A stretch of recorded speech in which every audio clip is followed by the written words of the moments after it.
Okay, I want to do just a brief few videos on Stoicism, something that's become popular pretty recently, and I think it might be the most relevant practical philosophy that we're going to look at. You can understand the idea in 2 seconds, and so in this video, I'm just going to summarize it as clearly and succinctly as possible. The key idea of Stoicism. Now, Stoicism goes all the way back 2,000 years, over 2,000 years. You might know Marcus Aurelius, the emperor from Gladiator movie, or Epictetus, or Seneca. You might have heard of these names, and it's become more popular recently. But the key idea of Stoicism is the recognition that of the reality that there are things in our control or in our power and things out of our control or out of our power. And the key in life is knowing the difference. Most of our unhappiness, says the Stoics, we'll look at Epictetus and I'll link it, is the inability to differentiate what's in our power and control and what's outside of our power and control. So when we're upset, we think we can control things that really we can't control.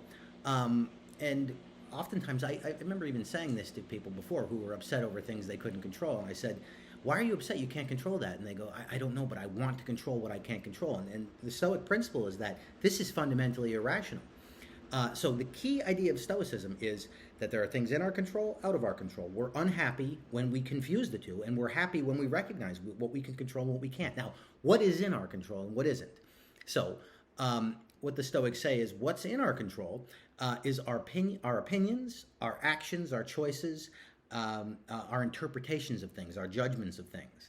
That's it. Very little is in our control other than our own mind, really, and our own behavior, our limited behavior. That what we can do. We can't do whatever we want, but there is limited behavior and pretty much our thinking. Now, this is the key idea. What's not in our power? What's not in our power? Events, other people's opinions, our reputation, our status, what people say about us, who likes us, who doesn't like us.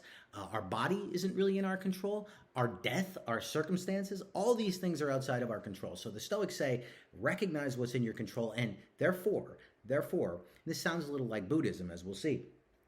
Do not desire anything that is not in your own control or not in your own power to achieve. If you do, you'll be unhappy. In other words, conform your will or your desire, your wants, to what is, to reality, not to what is not, and then you'll never be upset. I want to read my favorite quote in all of Stoicism on anxiety. This comes from Epictetus's text. This is from his, I think it's the Fragments. No, Discourses, I'm sorry. And it's called On Anxiety, or On Nerves. Now, this is a perfect summary of Stoicism. Whenever I see a person suffering from nervousness, I think, well, what can he expect? If he had not set his sight on things outside of man's control, human's control, his nervousness would end at once. Take a lyre player.